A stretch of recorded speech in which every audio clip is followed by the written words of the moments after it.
Hi, guys. It is Monday. It is your life empowerment coach, Ireenii, and I was trying to go live from Instagram, and I couldn't figure it out.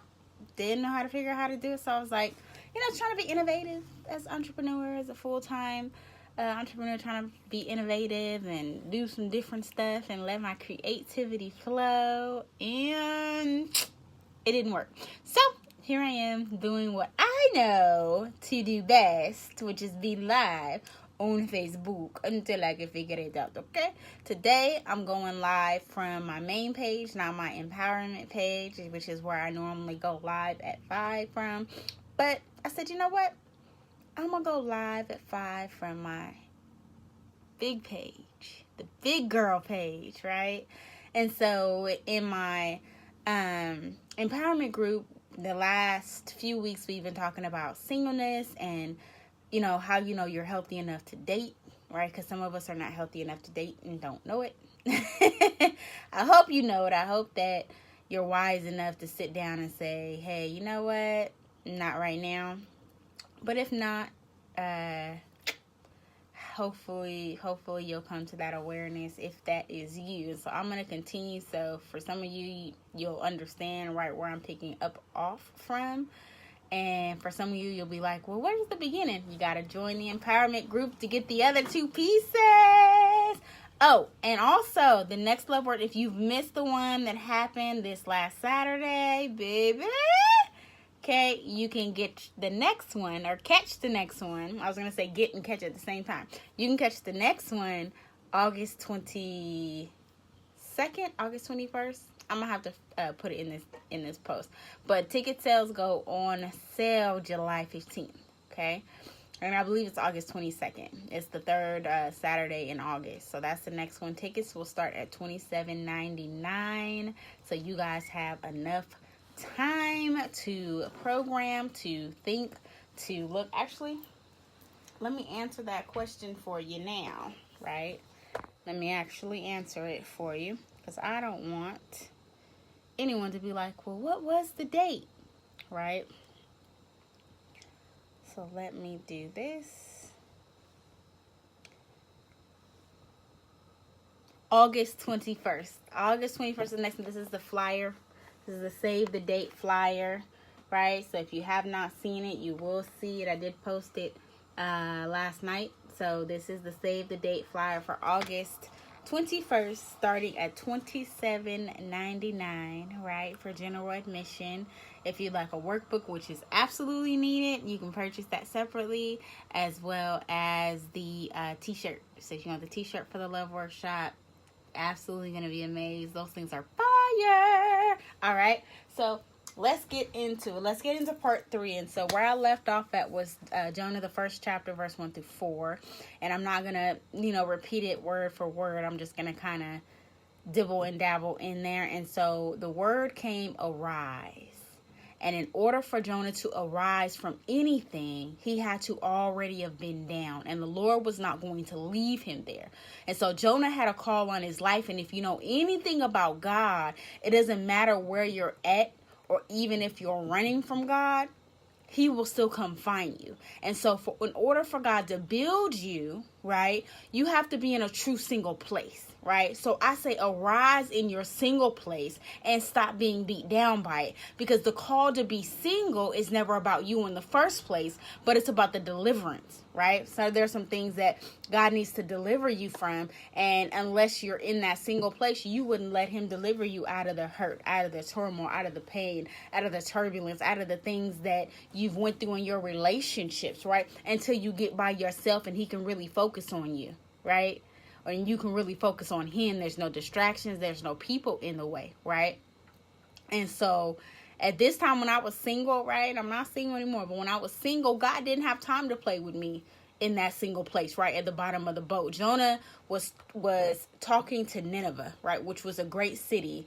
And to you who are a great city, but a city whose hearts might be in utter desolation and ruin because of all the relationships you had, the question I have for you, did you truly stay connected to God in it? right? When you were in that single place? Or did you weed God out and choose the relationship with man versus the relationship with God, right? Your heart has already been through enough ruin, right? So you don't think that it deserves a break by now?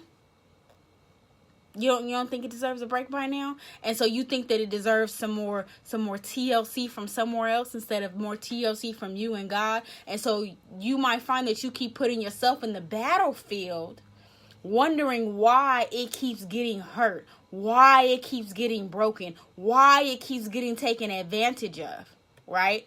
You won't be single long enough for God to heal you. For me, I had to sit 4.5 years. And so you don't think I got lonely? You don't think I got tired of seeing people happy in relationships, wondering why, God, why are they happy, and why do they get to be in a relationship and I'm here by myself? I thought that it would because I was damaged. But no, I wasn't healed yet at that point. I wasn't healed enough to date, right? And so I can tell you that in my singleness, it actually blessed me, right? During my time of singleness, God showed me my worth and my value, and I leveled up. And I had to allow God to shape me and mold me into who I am today. Otherwise, had I gotten to the relationship that I'm in now, I would have been a whole hot mess. I would have been a piece of who I was supposed to be. Right? He would have got the unhealed version of me. He would have gotten the broken down, desolate version of me. He would have got the angry and bitter version of me. Right? So let me tell you, right? You don't get this version of me without me going through my singleness and my season of healing. It hurt. And it hurt to be single. Right? A lot of times, I'm happy. I'm happy being single. And you can. It's hot in here, y'all. You can be happy being single. Right? There's nothing that you have to do outside of yourself. You don't have to cook for anybody, get dressed. You don't have to do any of that, right? I always say if you get dressed for anybody, get dressed for you, right? It's always going to boil over into everywhere you're going or whatever relationship that you're in, right? Get dressed for you. You got to want to be cute for you. Right? You got to want to be cute for you, right? And so I had to make a choice to heal. And so if it took me 4.5 years to do it, so what? Right? I had to make the mature decision that I did not want to take the baggage of my past into my new season. And so God told me that he wanted to bless me and take me to a new level, but I was too heavy, right? I had too much stuff. I had too much baggage, right? You have to learn to unpack the pain of your past if you're going to have a successful next relationship. And that person that you're going to court has to have done the same level of heart work. It can't be you doing a hard work and you get that person and now they coming to you with all their baggage, right? You're never going to get to a point when you come into a relationship where there's nothing, you don't face any issues or there's things that may not come up, right? You're not going to have that. You and the other person are two separate people. So you're going to have things that come up. You're still going to have things that trigger you. But the goal is to get through most of that stuff, right? That you can't while you're by yourself, while you don't have any distractions, while you don't have anybody else pulling for time, while you don't have anybody else looking for anything from you. The only person that you have time to give to is yourself, right? And so for me, I knew that I was too valuable to be hooked up with just anybody. I would say that that's what made it easy for me to stay single as long as I could. Because trust me, there was people that approached me. There was people that approached me. It was some people that weeded themselves out 5 text messages in, right? Because it was a gentleman that approached me. He was a nice gentleman. Very nice, well-dressed. 5 text messages in, it was, do you wear sundresses? And I said, oh, I know where this is going. And I said, you know what, sir? Thank you so much for giving me the opportunity to get to know you. But I'm going to have to pass this by. You're a little too advanced for me. And so his response was, oh, well, how old do you think I am? And so he completely missed it. It had nothing to do with his age. It was the conversation. You don't even know how to spell my first name, right? Because anybody who knows me knows I don't have a normal spelling for my name. But you don't even know how to spell my name. And you asked me if I like to wear sundresses. 5 texts in. You haven't even established that that's how I like to be addressed. You haven't even established that that's how I like to be talked to. Do you wear sundresses? Y'all know where that going. Somebody asks you, do you wear mini skirts? You wear shorts? You wear bathing suits? brother, your mind is on the wrong thing, right? And so I was too valuable to be hooked up with just anybody, right? And so singleness taught me this, right? I put my time in to heal and not be broken. And I put my time in with God, right? Walking around unhealed is selfish, right? So why would you not want to be healed? Why would you not want to be whole? Better yet, why would you not want to smile again? Y'all see my smile, right? It's very infectious. I have a very beautiful smile. I know that, right? Somebody coming up to me like, oh, you have a beautiful smile. I know that. Thank you. You know what I mean? I don't say that. I'm not rude. But I know I have a beautiful smile, right? It's a smile that God gave me. But this smile God has given me to help heal the souls of other people, right? To help bring people out of the bondage, to help heal hearts. For people to see that there is happiness in the world, right?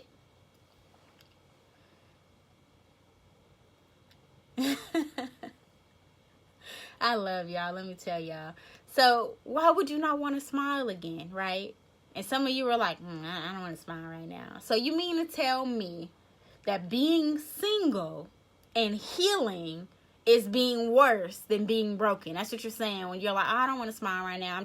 I'm too bitter. I'm too mad. I'm too upset. I'm too heartbroken. That's what you're saying. You're saying, being single is worse than being broken. For you to smile again, for you to get back to the heart of who you are. Brokenness is not better. It's still you being in your bitter mindset. And so I pray the blood of Jesus heal you and wrap your mind up so far in God that you run from anything that is not meant for you, right? Haven't you been hurt enough? Haven't you been through enough pain? You got to try singleness because it'll bless you, right? I spent 4.5 years being single and it blessed me. I was able to get through so much stuff. I was able to heal and undig, right? So when you're single, you get to really learn who you are in God, right? It's one of the most beautiful places that you can find yourself because my strength in God came from my singleness. So are you single, right? God says, are you available for me, right? Because he wonders if he has any possibilities to be your savior, your knight in shining armor. Are you single, right? Being single means you stop giving just anybody the time of day. And the reason why you keep ending up single in your heart in desolate places is because God will have no other gods before him. And until you stop putting Jim Curry in front of God, and until you stop making Mark Hampton your God, God will never let you get the glory in your relationships the way that you want to. And I was just telling some of my clients this the other day, right? If you join in and you get in a relationship with the mindset of, oh, I'm going to win at love. I'm just going to win. And you can. But the thing is, love sometimes is also a losing thing. You're going to lose pieces of who you are. Right? So if you're not willing to give up, you're not willing to compromise, right? Successful relationships take you compromising. It's not always just about you. You're going to have to give up some of your time. It's going to require some of your finances. It's going to require you leaving your home sometimes, right? So God didn't make you to lift your hands to someone and worship someone just because they took you out to eat. Or because they gave it to you the way that you wanted to in the bedroom, right? Sorry, we're going to be real. This is what I do on Mondays. I'm real with my group, right? We're going to be real. You're my king and you're washing his feet, right? But the last time your tears were at Jesus' feet was because the man you made your king caused them, right? But we don't want to be single. We don't want to heal, right? We just want to cry. We just want to pout. We just want to say that we're not alone, right? And so it wasn't until I got into a place of saying to God, right? And this was before I got into my relationship, but it wasn't until I got into a place of saying to God, you know what, God, if it's just me and you, God, if you don't have anyone for me, I'm fine, right? If you have called me to a life of singleness with you, I'll be okay, right? And so you have to stop settling for half-seas because you are a whole queen. Because if you'll be real, even when you've really been single, right? you're single, but you might still look, right? And so I found myself walking around at one point like, God, what about him? God, what about him?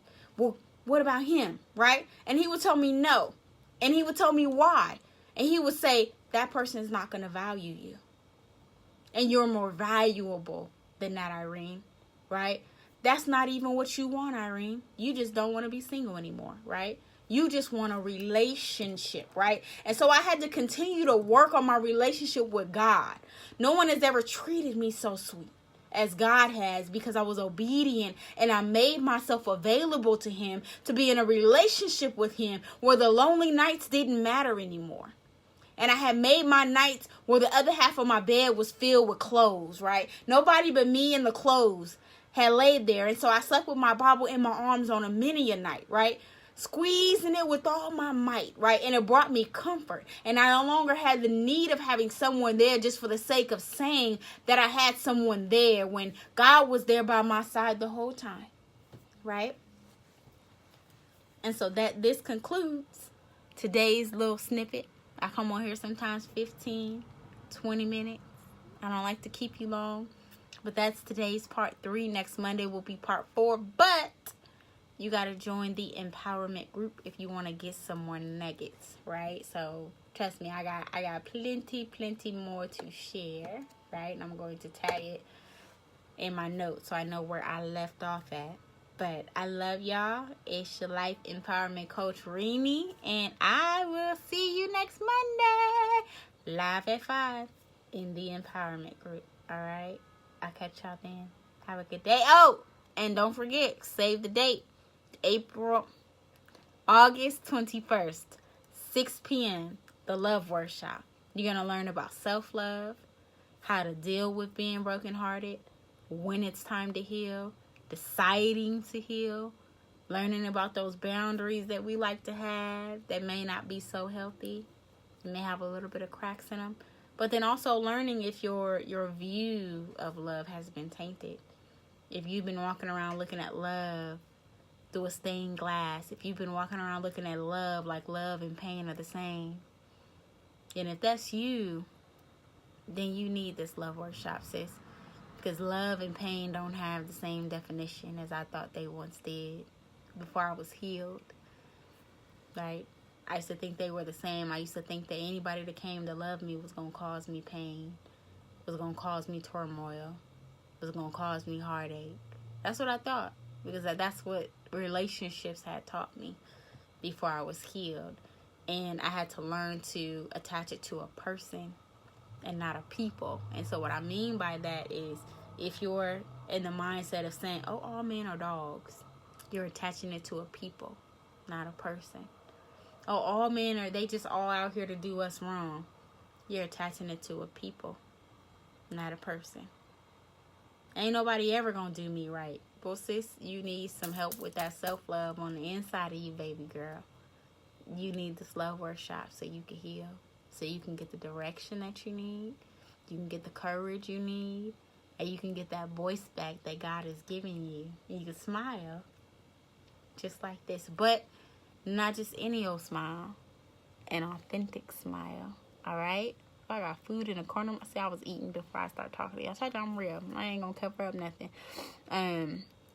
But yeah, I'd love to see you healed. It's your time. It's your time to heal, sis. So I'll see you guys next Monday in the empowerment group. Bye.